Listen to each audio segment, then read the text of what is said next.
gunners. Hey, I want to show you something I just stumbled onto.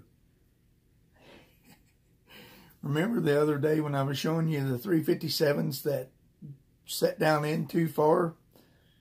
Well, I was thinking I wanted to pull them, but I didn't want to really... You know, when you use a kinetic bullet, it damages the bullet, then it slams the powder down in there, and you've lost your powder because, you know, it's just it makes a mess, really. So I thought, how can I pull these? Because I don't have a collar type puller, you know, for the press. And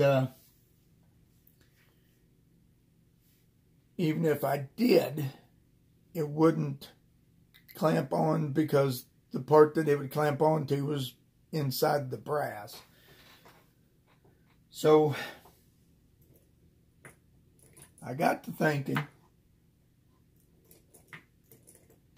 I've got this, what are they, Gerber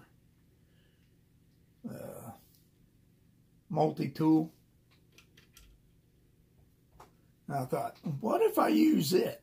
All right, guys, here, watch this. Hold my beer and watch this. You just kind of clamp it on there, and then when you draw it down, the pressure, oh, my hand's in the way. The pressure of pulling down on that actually tightens the grip up, and it pulls the bullet right out. And if you can tell, get a better focus here, get it maybe in the light even better. It doesn't damage the bullet that bad. So that's what I've came up with today, guys. I'd say you could even use a pair of pliers because they're tapered like that too. It just actually helps the grip and pulls it. All right. There you go, guys. Catch you in the next video. What is the Emperor going to come up with next?